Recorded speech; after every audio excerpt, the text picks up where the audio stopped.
Hello, my name is Yusuf. I want to talk to you about the phrase, what is taught is what is learned. The phrase itself is a bit confusing when I first heard it. I was confused as to um, are we talking about the teacher here? Are we talking about the teacher's experience as a student? As in, like, what is taught to the teacher is what is, learned by his students. Um, but then, like, I thought about it further, and I think it's about the style of teaching. It's about the area which the teacher focuses on.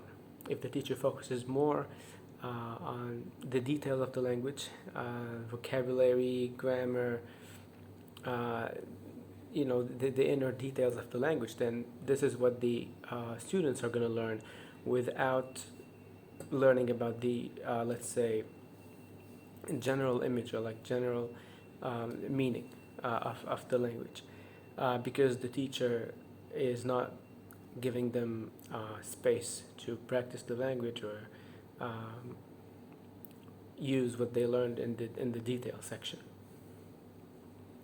So I believe the phrase is true, because if you, the teacher, if you try to implement practice, and if you try to implement, let's say, daily exercise um, of what they learn in theory or in grammar and vocabulary, then they will be able to speak, and they'll be able to actually practice the language.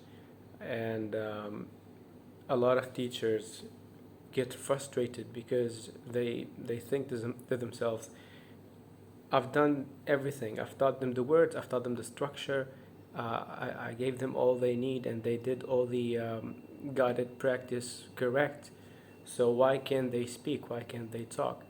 Well, because they did learn what that teacher taught them, and they succeeded. But the problem is, they didn't learn how to use that language, or how to practice what they learned,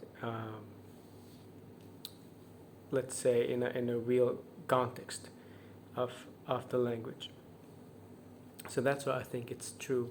And I think teachers must focus on um, practicing the language and teaching details of the language. It should be, every lesson plan should be split.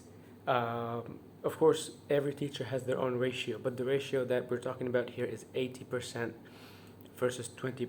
80% of practice and speaking, and 20% are focusing on details in grammar and vocabulary. Now, I think personally that every teacher has their own ratio of that. Like, they can probably go maybe 30% of details in grammar, maybe even 10% of grammar and vocabulary, and then the rest would be just critical questions, or practicing what the students are supposed to master. So yeah, thank you. That's it.